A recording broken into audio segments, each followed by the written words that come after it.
How we doing, everybody? UFC Thoughts here, and today I'm going to be going over my picks and breakdown for every fight on UFC 317, Topuria vs. Oliveira on June 28th, 2025. Timestamps in the comments below. Let's get right into it with the first fight of 12. We start with Christopher Ewert versus Jackson McVey. I'm going to go with Jackson McVey on this one. It is a little interesting picking this fight. This is short notice for both. Jackson McVey was scheduled to fight Cedric Dumas a little like a week or so ago. Like I think it was 8 days ago is when that fight got announced to be on this card, and then Cedric had to pull out because he wouldn't get his ankle monitor off in time, which I think is the funniest pullout ever. So they asked Christopher Ewert to step up. He was supposed to fight on the Contender Series later this year. I think it was September. I think stylistically, they both match up decently well. Chris is a pressure style, striker first. He kind of likes to be on the front foot, throw in combinations, throw big shots to the body, likes a knee to the body. He's kind of like a bully because he's got like a lot of you can see it. He's got a little of excess on him. He's kind of a bully where he uses his mass on people. Honestly, he might not make weight. I'm kidding. This is how he usually looks going into fights. They're both undefeated.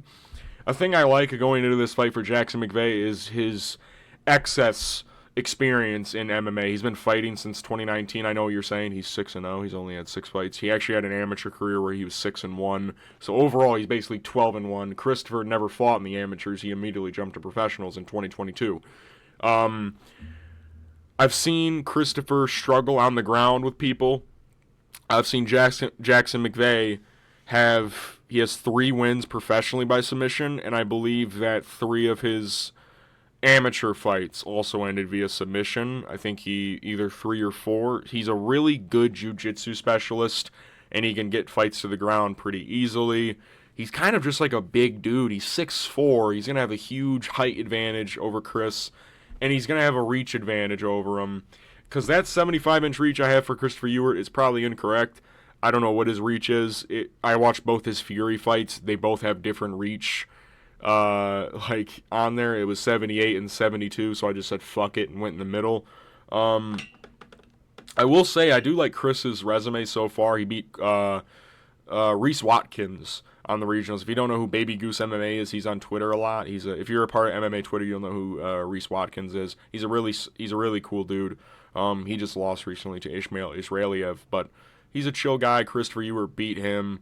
But I think, just overall, Jackson's been training a bit more. He's got a bit more experience under his belt. He's going to have a size advantage. And I think that I've seen Christopher, I don't think I know. Christopher Ewert got held down by Aaron Johnson or something, whatever that guy's name was. What was that guy's name? Aaron Chambers is what it was. Held him down and had his back for 3 minutes. So I think Jackson McVey, a jiu-jitsu specialist who has good takedown attempts, should be able to get Chris Ewert down and submit him maybe later at the end of the round. Christopher Ewert really reminds me of James Jhonata in the physical sense and fight style almost, where he's just a big guy who likes to pressure people, but he's not really all that good. He's just kind of like a bully on the feet. He can take a really big punch. But I feel like on the ground, Jackson McVey can do what a Chris Padilla did to James Jhonata, which is just sub him really easily. But he's gonna be a bitch to get down for a second because he's a very big, stout guy. But I think Jackson McVey will get it done by submission any round because Christopher Ewert slowed down bad against Reese Watkins, but also in the earlier rounds, Jackson McVey is gonna be at his strongest. Make your choice. I'll choose round 1 just to make the fun of it, but I think it'll be a fun fight to start the card. We move to Jhonata Diniz versus Alvin Hines. I'm going to go Jhonata Diniz on this one. I've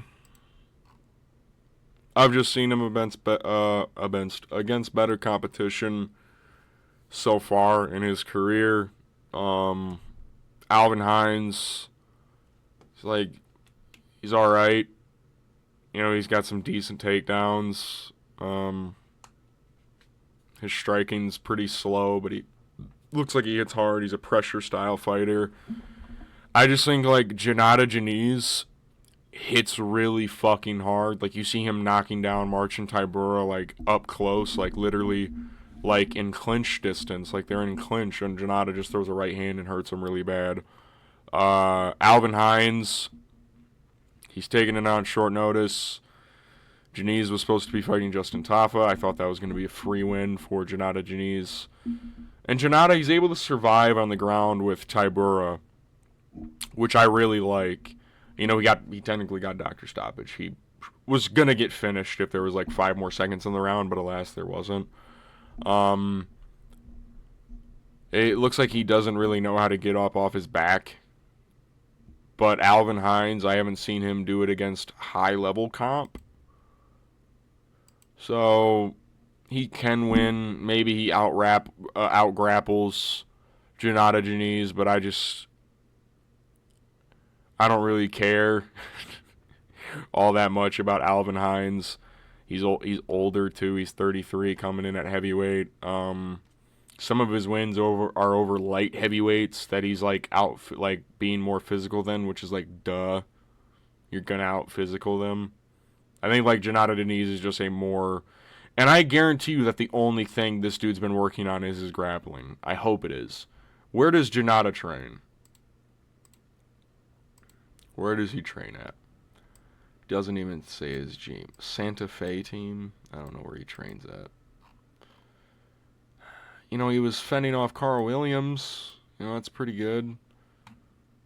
You know, he survived on the ground with Austin Lane and then knocked him out. I just think Jhonata's going to knock him out. Like, this just seems like a dude that Jhonata can KO. Jhonata is faster. He's going to be way faster on the feet. Alvin Hines, he punches like a wrestler. You know what I mean? Like, he throws like a wrestler.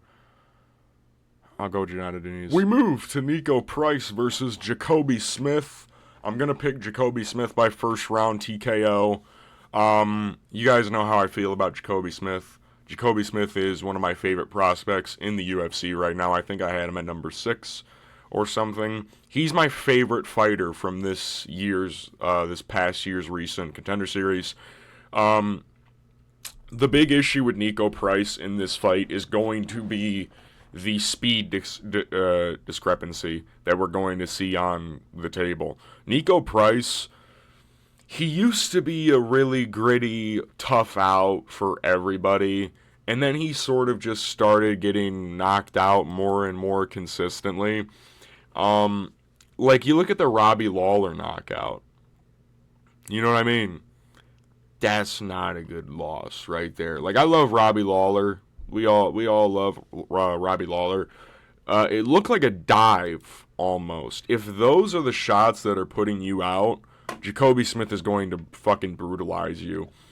I legit see absolutely no avenues for Niko Price, because even if Niko Price tries to get a clinch game going, like he did even against Robbie Lawler, he tried to get the clinch game going. Jacobe Smith is disgusting when it comes to wrestling and offensive grappling.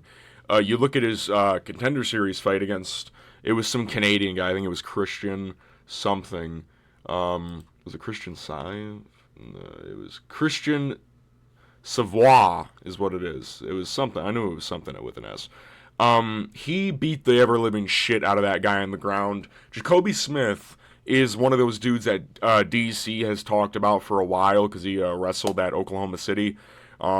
Crazy wrestling. You look at one of the takedowns that he had on the Contender Series. He was holding back take and then jumped up and put all his weight on his left knee on like the crease of the other guy's knee, and he like tore his ACL. It was disgusting what he did. Jacobe Smith should win this fight relatively easily. Niko Price kind of lumbers into range with just a very long range-seeking jab and kind of just leaves his right hand by his chest. You look at Jacobe Smith knocking out Preston Parsons the way that he did, and Preston Parsons has a way better chin than Niko Price does. So I'll go Jacobe Smith by first round TKO. I think Niko Price, he's going to be trying to use his funky little style, kind of lunging into range. Jacobe's going to come over the top of the right hand, very similar to the Preston Parsons KO in my opinion. I think he's going to go over the top of the right hand, come in with a left, and brutally knock Niko Price out. And even if this fight goes late, Jacobe's gone 3 rounds before. He's got wrestler's cardio, so I'll go Jacobe Smith very easily. We move to Terrance McKinney versus Viacheslav Borshchev. I'm gonna pick Terrance. This fight really goes either way, honestly, in the first round. I think this fight won't leave the first. I think it'll be a very quick finish from either guy, it's just going to be like a fun dose of entertainment. I'm going to go with Terrance just because but the thing, I can't rely on that. It's legit the reason I didn't pick him against Esteban Rodrigues. I think Terrance has the grappling advantage. I think if he wants to, he can offensively wrestle very well against Viacheslav and get a finish on the ground. Viacheslav is notoriously known for having a pretty poor defensive grappling game. You see fights like the Mike Davis fight. You see fights like, even like Mark Jacobe was absolutely ragdolling Viacheslav Borshchev. And I don't like that at all. Not because it's like a bad look or anything. There was a moment there where Mark Jacobe was actually pretty solid. But, Viacheslav has a 43% takedown defense. And Terrance McKinney, when he's able to get fights to the ground, man, he fucking finishes them. You know what I mean? He's got a really nasty submission game, really nasty offensive wrestling. We saw that in the Damir Hadzovic fight where he reversed a position, got a sweep, and then got top mount almost immediately. On the feet, literally anything can fucking happen. I'm going to go with Terrance just because I think he starts a bit faster than Viacheslav does. Viacheslav needs a bit more time. He works his kicks very well early on. A lot of low kicks, a lot of teeps to the body. He works his boxing very well on slower, bigger guys. You look at the Mahashate fight. Even then, Mahashate was doing well early, and then he got caught at the end of the first round, and then going into the second, he was still hurt, and Viacheslav kind of capitalized on that. Chase Hooper, people talk about the left overhand. What I see in that fight is whenever Chase kind of lunged into range, Viacheslav hit him with like a 4-punch combination very quick. Viacheslav is good when it comes to combinations like actual technical boxing. Terrance just throws, but he hits hard as shit. And Viacheslav has been dropped a lot in his career. He's been hurt a lot. Nazim Sadykhov almost put him away in the second round, got a 10-8 round there. Chase Hooper dropped him very bad and then got a finish on the ground. But to be fair, Terrance McKinney has 5 knockout losses on his career. Esteban with the head kick, Sean Woodson with a flying knee, Ishmael Bonfim with a flying knee, Drew Dober. But then you look at the Drew Dober fight, Terrance almost puts Drew Dober out almost immediately. You look at the Brennan Marat fight, he puts him out basically immediately. You look at the Mike Breeden fight, just swarms him very early on. And Viacheslav, I feel like he's a guy that might cover up, and even if they do get in the clinch, I think Terrance McKinney can capitalize with maybe a judo throw or maybe a double leg or something like that. You know what I mean?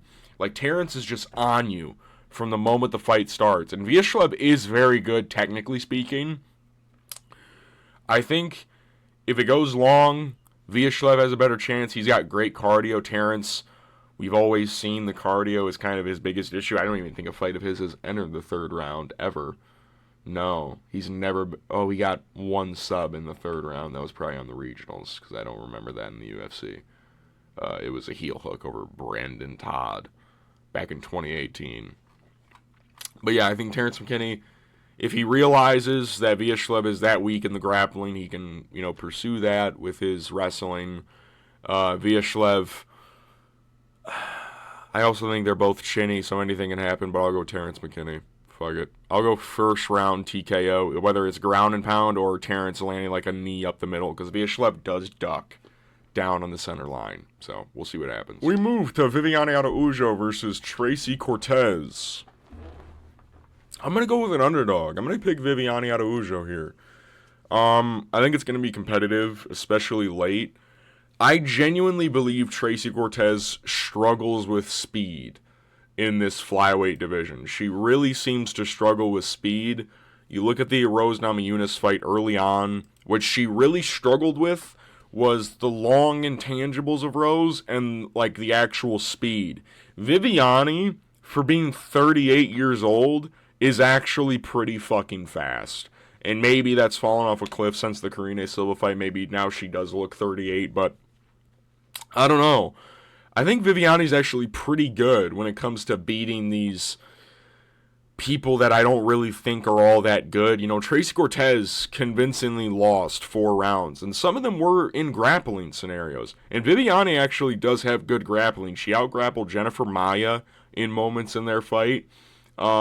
she actually controlled Natalia Silva for a while, and I think Natalia Silva is way better than Tracy Cortez. Way fucking better. I think Karine Silva's better than Tracy Cortez. You know what I mean? And she won a round off of Natalia Silva. I believe it was the first. And then after that, Natalia Silva, because she has good cardio and she's got even, like, better speed than Viviane, she kind of backed up and ran away with it. Tracy Cortez is not that fast. Her boxing's not all that good. She's a better wrestler than she is a striker. That's it. Like, I still don't know what Tracy Cortez does well. I'm gonna be honest with you, because she doesn't fight at all. You look at her track record. She fought Melissa Gatto at 274 in 2022, and has had 2 fights since then. Jasmine at Noche, Grasso Shevchenko 2, which, by the way, that win is actually aging really well. And I was gonna pick Tracy Cortez based off that win, but then I remembered the reason she won that fight was because Jasmine's slow. She's a very slow girl. The next time she fights Rose Namajunas, she loses due to the speed advantage. You know what I mean? And to be fair, Tracy Cortez does have some solid wins. She beat Erin Blanchfield on the regional scene. She beats Stephanie Egger. But then besides that, like Justine Kish, Vanessa Molo, like, these are not great wins. The first person that she fought that was actually, like, really solid in striking and grappling, who's very well-rounded. Jasmine Jasudavicius is very good, but she's not a great striker. She's a really talented grappler. And to be honest, that fight was actually kind of close. I think Viviane I don't think Tracy Cortez is well-rounded enough to really combat. I don't think she has a good front. She doesn't push people back either. Like, that's the reason Karine Silva even had success against Viviane, was because she was on the front foot. You look at Amanda Hebos, who's very quick and talented on the feet. She was able to have a really solid performance over Viviane Araújo. I think Viviane is very fast, and she has a lot of power. Like, she hits actually, like, really, like, hard. Not really hard, but you get the point. Like, she has some pop to her hands. I don't think Tracy Cortez really has that much pop. Viviane, she has really good uppercuts up the middle. I think that'll work against Tracy Cortez, who's going to look to get this fight to the ground. She has a really solid right hand down the pipe, and that we've seen Tracy Cortez really struggle with down the pipe shots. I mean, Jasmine Jasudavicius, as slow as she was kind of pumping a jab out there. You know what I mean? I think Tracy Cortez is kind of overrated. I don't think she's really that good. So I'll go Viviane Araújo by decision. We move to Hyder Amil versus Jose Miguel Delgado. I'm going to go with Jose Delgado. I'm worried about this fight, though, because it's such an easy fight to... This fight is honestly... It's a very hard fight to predict, because I see big holes in both of their games. The reason I'm picking Jose Miguel Delgado, I think Hyder Amil is a little overrated. I don't think he's really that good. I think I picked him against Fernie Garcia, and I haven't picked him since. I thought William Gomez had a good chance of winning their fight. William Gomez is a guy that'll give up position, though. You know what I mean? He will give up the center of the ring and back up and allow you to push him back. Jose Delgado, as of now, I see him as a guy who doesn't allow that. His one loss, he did allow that to Chris McKinney, or whatever the guy's name is. He was an American wrestler dude. He allowed that and he lost, which is why a Hyder Amil pick is kind of tantalizing, because he's an underdog, right? I think he's an underdog, at least. Let me check that. I think he is an underdog. He's like a plus 170, right? He's a plus 140. So if Hyder Amil... But Hyder Amil, I don't think, is that great of a wrestler. You know what I mean? I don't think he's really that good. Fernie Garcia, he only got him down once in the first round, and that was after he hurt him.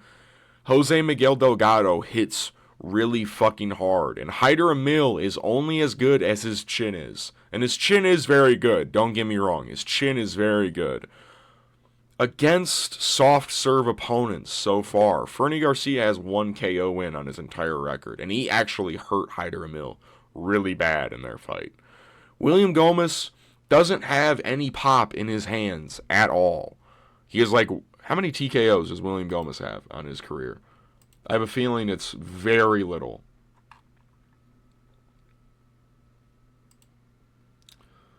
I feel like Hyder Amil is like a type of guy that only has like 2. He's got 7, I guess. One of them was a body kick, ground and pound, KO, TKO round 2. These are all on the regionals. He has 1 in the UFC, and it was a nut shot that they gave as a body kick for some reason. Jung Young Lee has some pop. He's got some decent hands. 4 KOs. Jose Miguel Delgado, he only has 4, but you see in his fights, he just hits hard. His combinations, he has everything he throws really hurts people. He throws everything with intent to kill, and he still has decent cardio.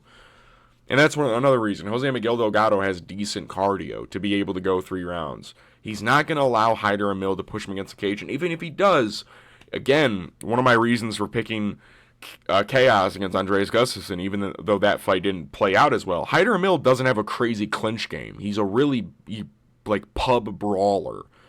I don't think he's going to be able to do that against Jose Miguel Delgado. He doesn't have a clinch game like the likes of Andreas Gustafsson in this case. And even then, Jose Miguel Delgado has crazy jiu-jitsu. He trains at the MMA lab. He's training with really fucking solid guys.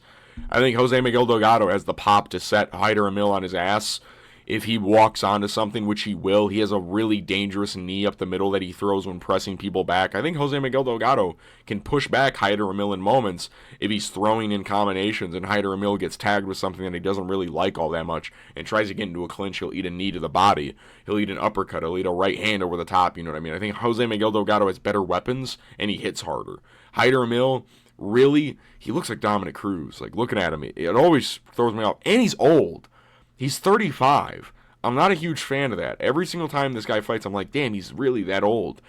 Against a 27-year-old MMA lab creation, Sean O'Malley, Kyler Phillips, Marcus McGee, all these guys are really talented. And Jose Miguel Delgado is just training with those killers. And they're smaller weight divisions. You know what I mean? Like, they're all bantamweights. And Mario Batista as well. You know what I mean? He trains with really stout dudes, really talented bantamweights.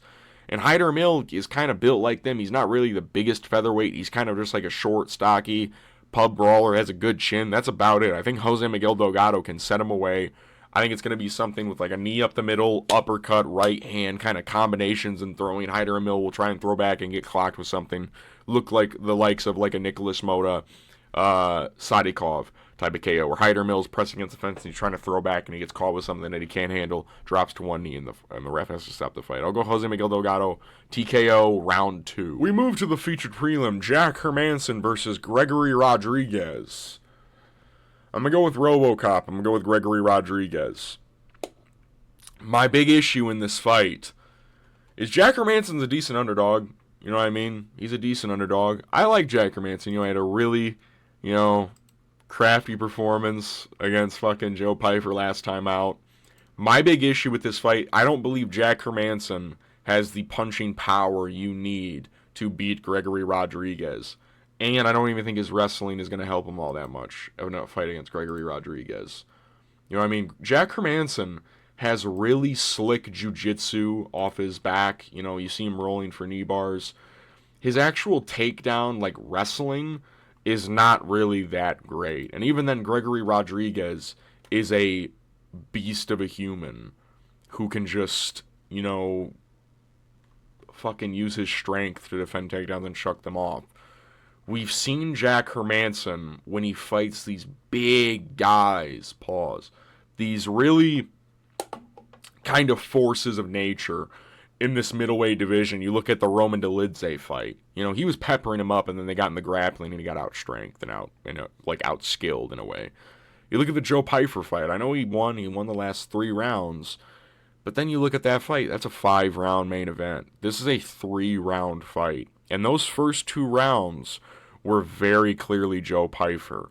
And in my opinion, what Gregory Rodrigues is just a more skilled, more technical Joe Pyfer who has even better wrestling and better jiu-jitsu, who just has a slightly worse chin. Not a slightly worse, a way worse chin. You know what I mean? Like, Gregory gets knocked out quite a bit of times.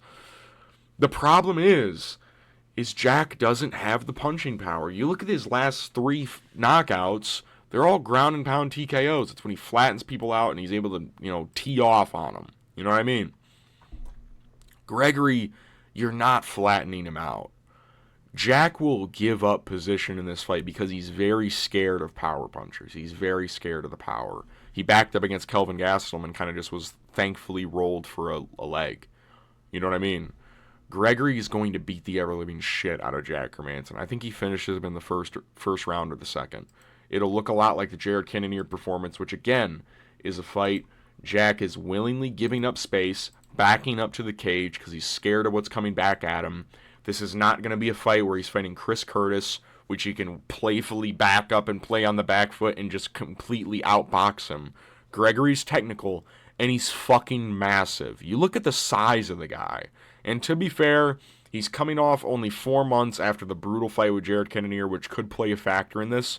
Which honestly, maybe live bet Jack Hermansson, maybe, if Gregory... But then Gregory actually was winning the third until he got knocked down. Gregory's got decent cardio, man. He completely demolished Christian Leroy Duncan, who's a massive middleweight. You know what I mean? Who has crazy power on the feet, who's very tactical, very technical and shit. I think Gregory is all in all the pitch-perfect nightmare matchup for a Jack Hermansson in a 3-round fight. I think Gregory Rodrigues will walk Jack Hermansson down, kind of play him against the fence. You see him dropping Jared the way that he does. And Jared Cannonier, we talk about him being chinny all the time. You know what I mean? Even though, he doesn't get finished a lot. He's only been finished by Imavov, right? That's it. I don't think he's ever been finished outside of that. No, he got finished by Dominic Reyes, but that's up a weight class. You know what I mean? Like that's a long time ago.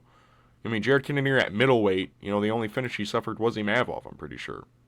So, I think, and Jared Cannonier beat Jack Hermansson as well in a worse fashion, dropped him in round 2 again when he's backing up, allowing position, Gregory going up the middle. I think Gregory Rodrigues will finish Jack Hermansson. It's also been a long time since Jack's been in the cage. He's 37 years old in a division where age kind of does matter. When you're getting in the late 30s, you can't really compete as well as you can. I think Jack Hermansson's reaction time might be a little bit down. Gregory Rodrigues, younger, looks old as shit, but he's younger, beefy, huge for the division.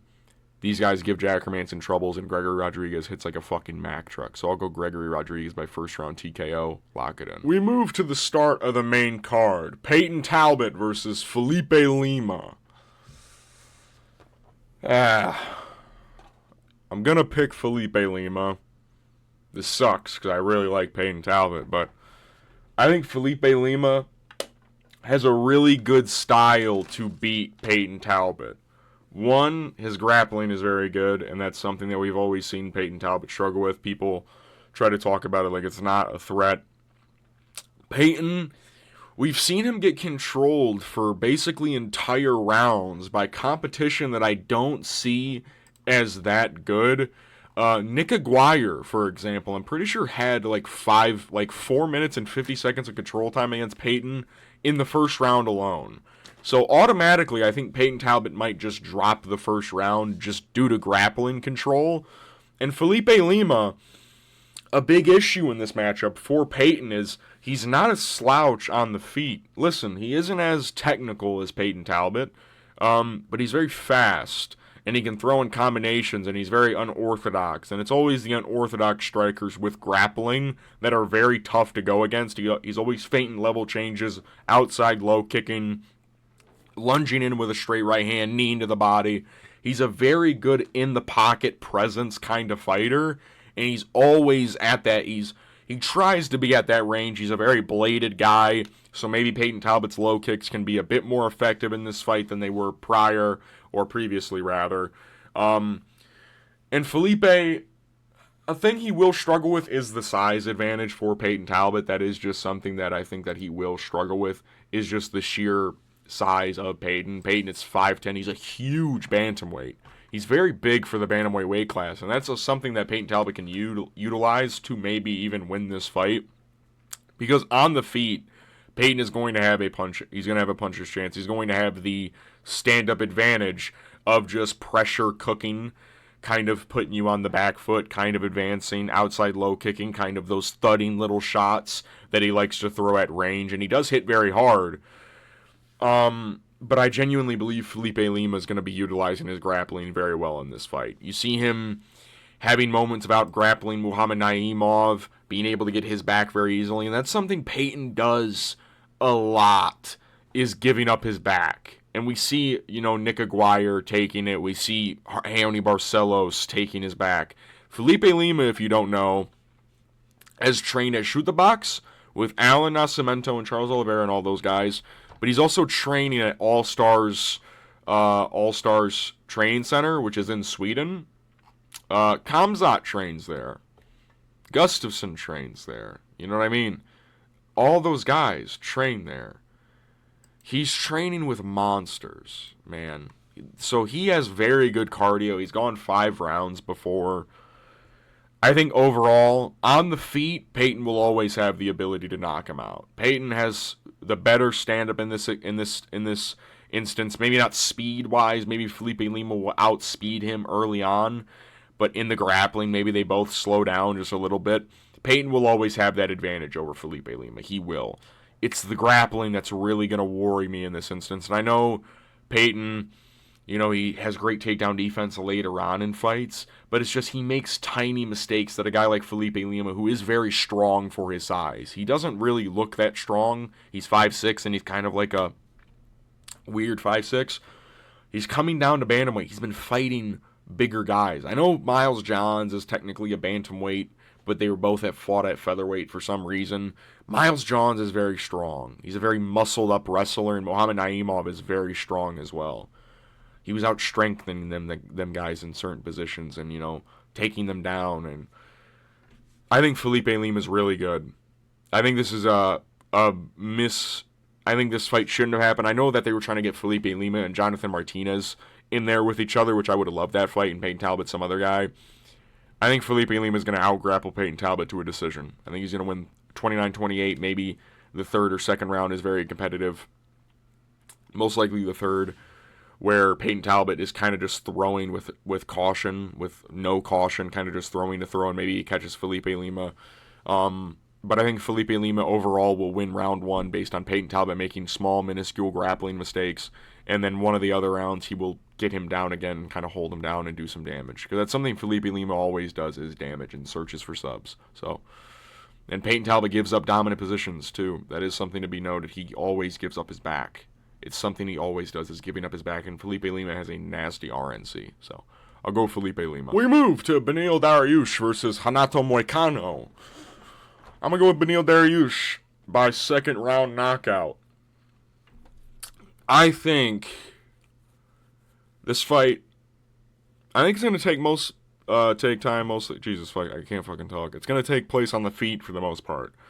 And I think Beneil Dariush just has a bit better striking than Jhonata Moicano. And when I say that, Jhonata, one of the things he does very well is catches kicks. He's a very good catch wrestler, which is where he catches a kick and kind of searches for something. You're either going to go down, you're going to give me your back, or I'm going to get in your full guard or whatever. And a lot of people just kind of give up full guard. He's very good at giving people ultimatums in those little catch wrestling scenarios. And Beneil Dariush just throw body kicks.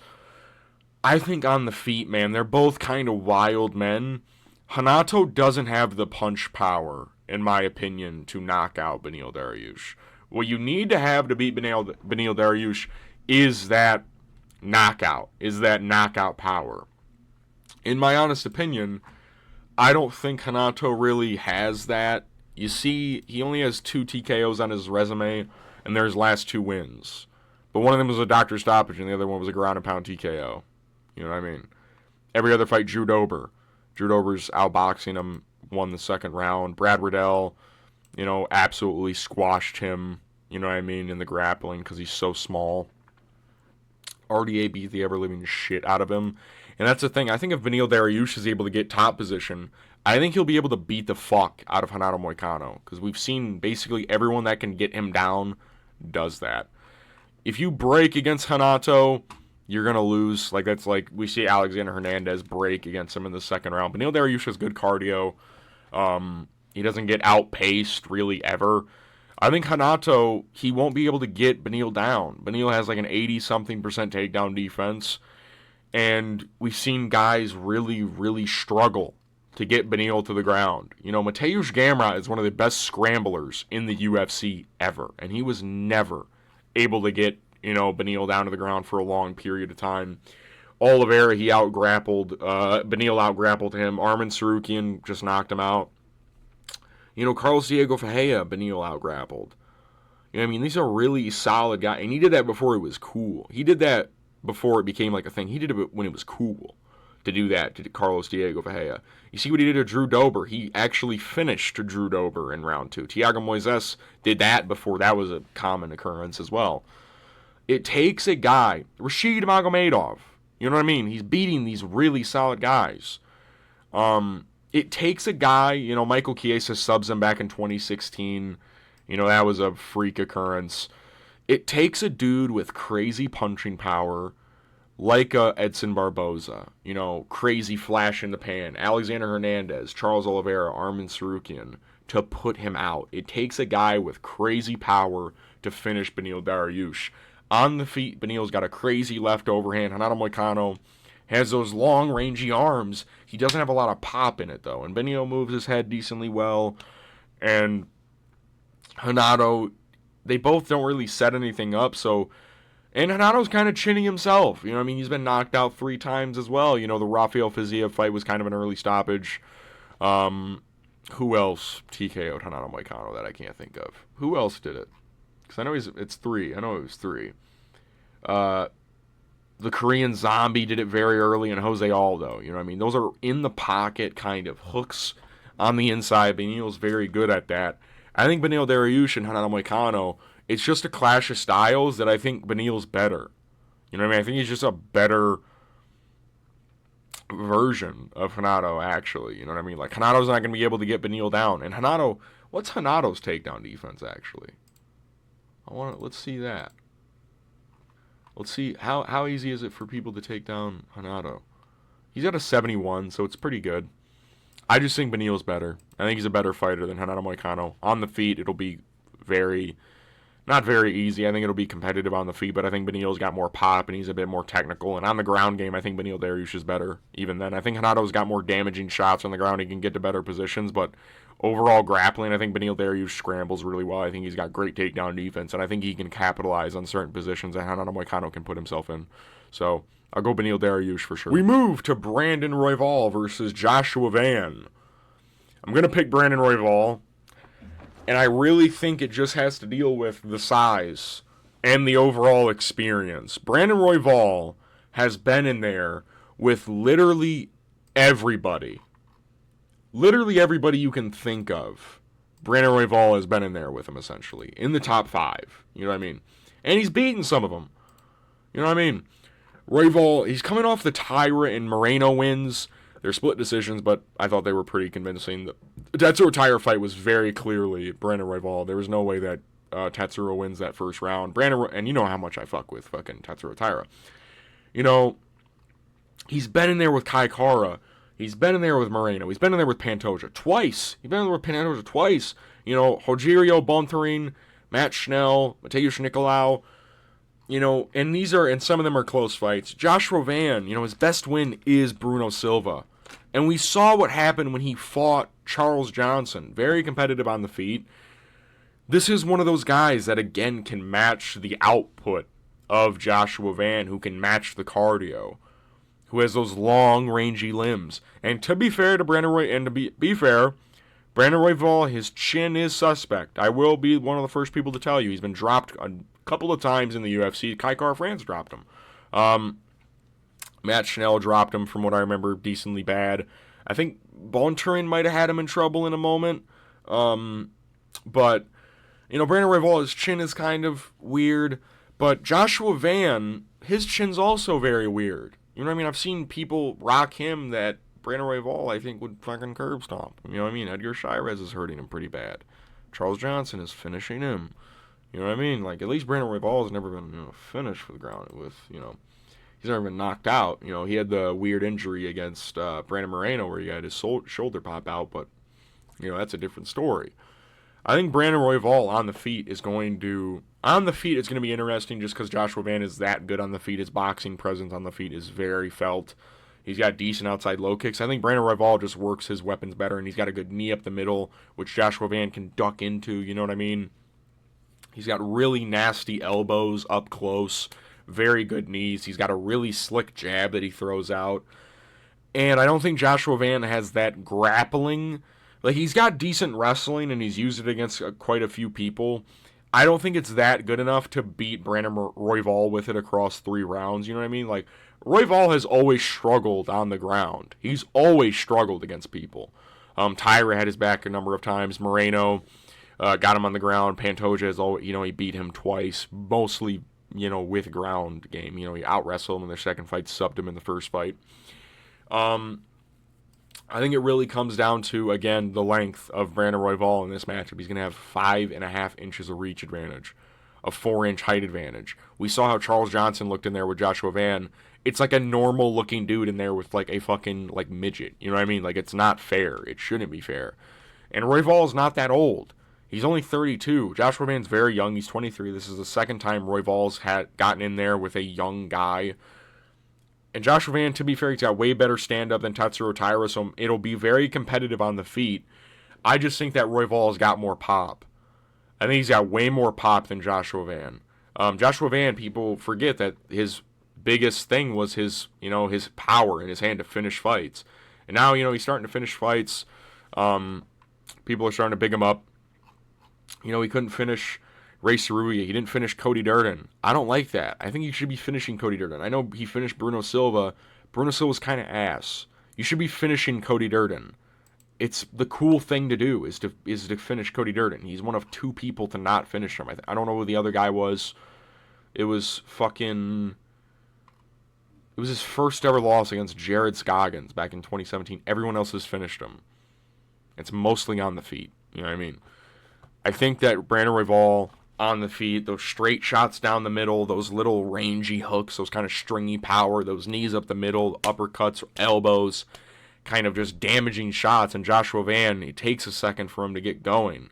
You know what I mean? He's not a fast starter. He gets started near the end of round 1, near like maybe 3.5 minutes into round 1. He starts to really fire off combinations. He downloads data for a little bit.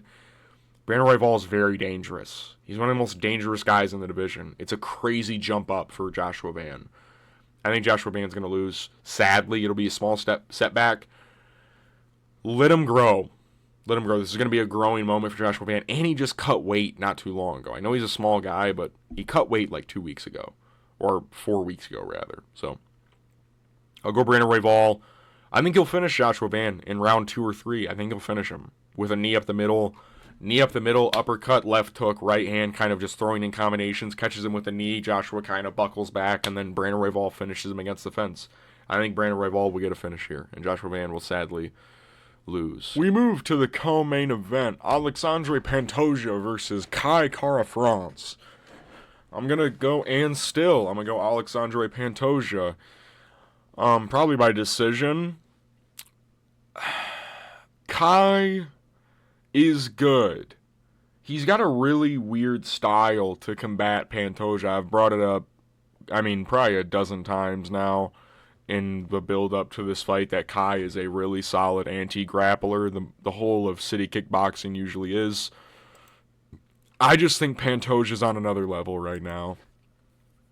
I said it. I think Pantoja can possibly go down as the best flyweight of all fucking time by the time his career is said and done, if he continues showing up like he has.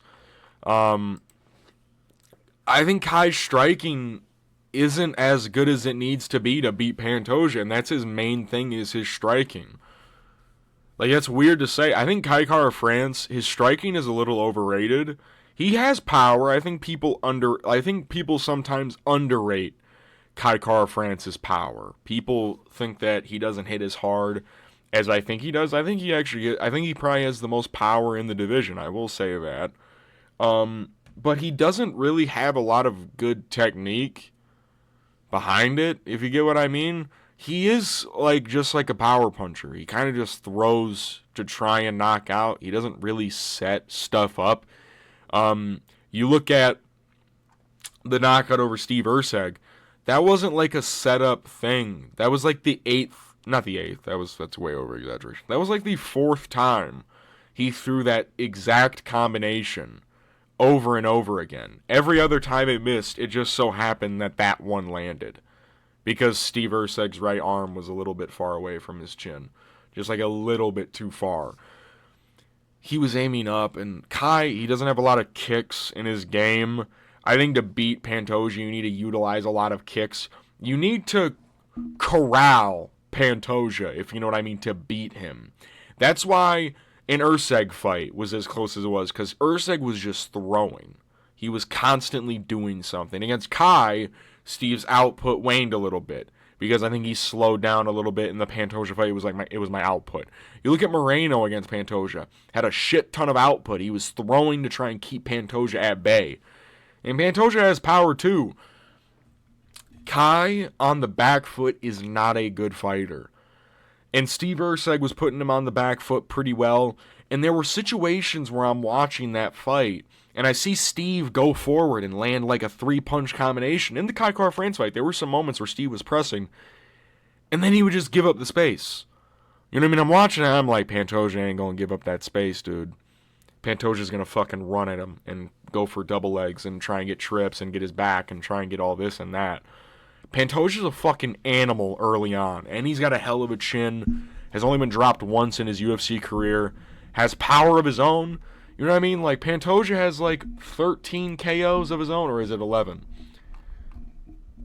I think he might be 8 and 11. I think he has 8 knockouts, 11 submissions. Kai has 12 knockouts.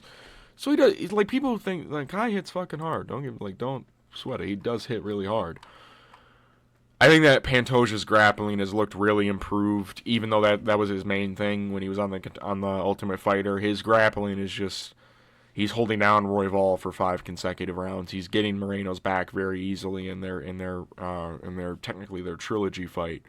Kai, I've seen him get subbed by Royval. I know that was on a takedown attempt, and he got guillotined. Or was it a guillotine that he got subbed by Royval with? It was, right? Yeah, it was a guillotine. You know, I'm seeing that. I'm not, you know, if Pantoja can sub anybody, I think he can sub Kai Kara-France. Kai Kara-France has lost a lot. You know, he lost the rematch to Moreno. He's lost to Moreno twice. And again, that's just an output difference. Kai doesn't throw enough.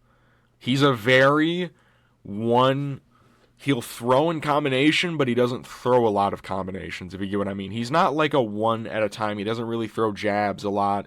He's very right hand, left hook, right hand, separate, dance a little bit. He'll throw an inside and outside low kick sometimes. Right hand, left hand, lunging, explosive attacks.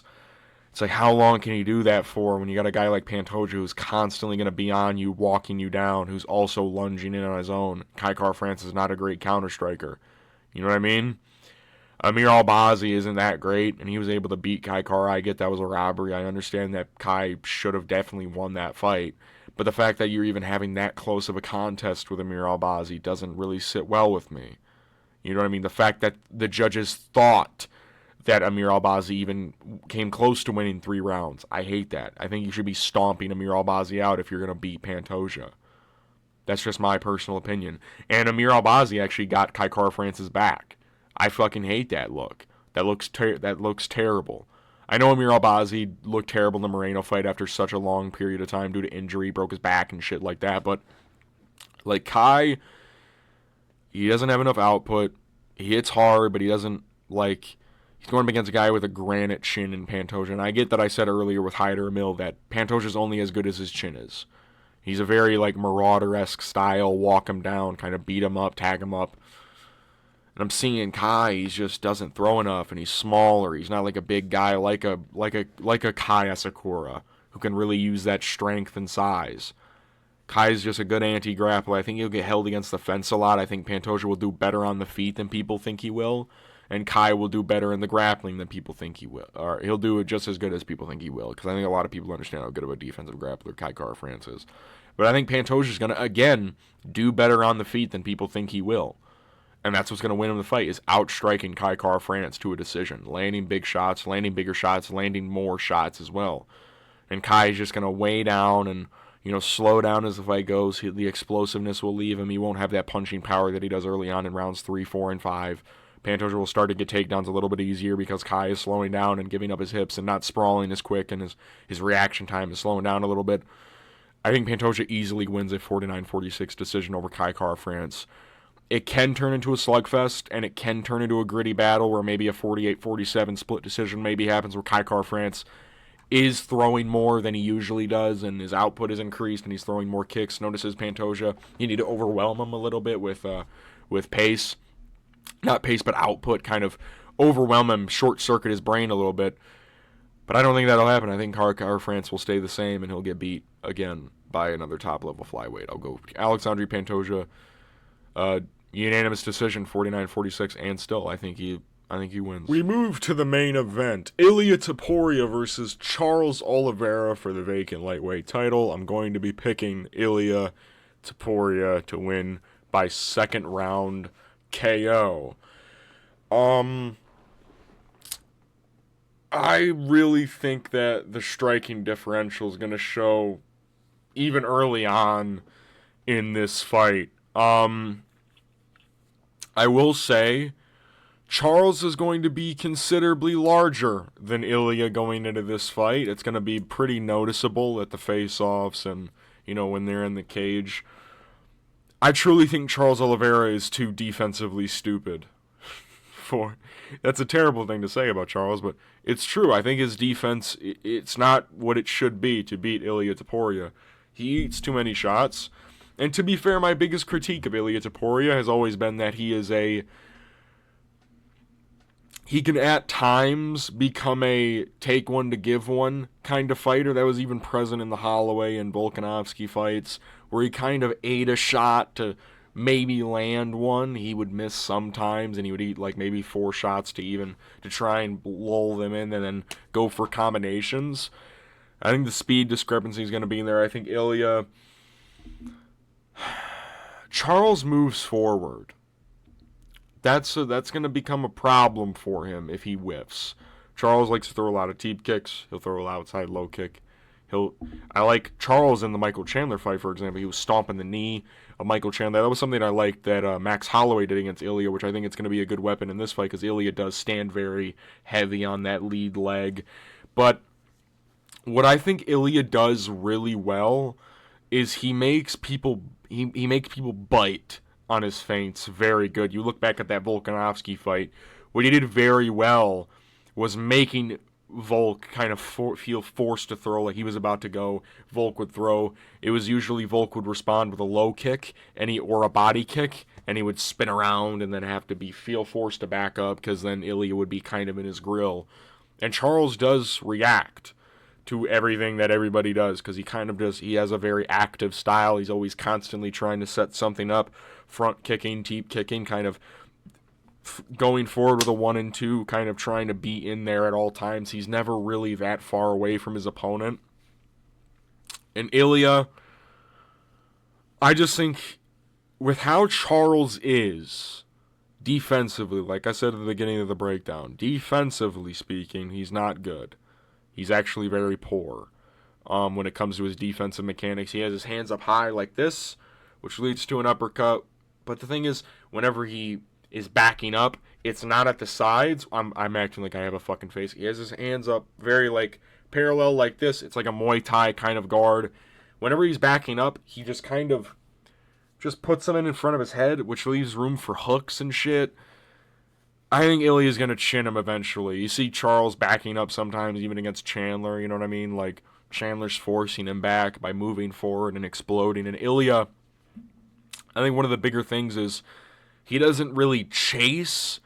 Nevertheless, he cuts the cage off in such a rhythmic manner that people don't really realize that they're being cornered and pressed against the fence. You look back at the Holloway fight. The reason Holloway was able to keep going as long as he did was because he was circling very well. Charles will kind of just stay glued to the fence at moments, and he'll kind of try and fight off, and then he'll circle out. But he'll allow people to get shots off because he doesn't want to circle out to the wrong area and get clocked with something. I think Ilia is just going to corner him eventually and land a big fucking bomb. The striking very early on will be competitive. Charles Oliveira has a lot of good weapons and tools that I think work very well against Ilya. Aforementioned, his teep to the body. His, like I said, the stomp to the knee. I really like that he did that in the Chandler fight. At one point, he actually buckled Chandler really fucking bad with it, and he, like, forced back. But then, in Charles, he has a lot of good ones and twos, which is something that works very well against Ilya, because Ilya sometimes resets awkwardly after exiting an exchange and leaves him open. I saw Max and even Volk, I think once, did it. On the exit of an exchange, he kind of just ate like 2 shots in a row for absolutely no reason, didn't move his head off the center line, just kind of ate them and then backed up. And this is going to be the first time in a while that Ilya is going to fight a guy like Charles, who is this dangerous and powerful on the feet, since I'd probably say Josh Emmett. Volkanovski can hit hard in moments, but he doesn't really have that show-stopping power, you know what I mean, where he can leave somebody flat on the floor. Same with Max. He's more of like a poison kind of fighter where it takes a lot of buildup of damage. Charles has that one-shot power. He does hit really fucking hard, but he's also been finished a lot. You know what I mean? He has been finished a lot. And Ilya, I can't pick against him anymore. I've done it so much. I picked against him when Volk fought him. I picked against him when Holloway fought him. I feel like I'd be stupid to do it again, and he wins. You know what I mean? I'm just not going to allow it. It's like how I feel with Dreykus in the Strickland rematch, where it's like I picked against him so much, I can't do it anymore. So I'm going to go with Ilya Topuria by second round KO.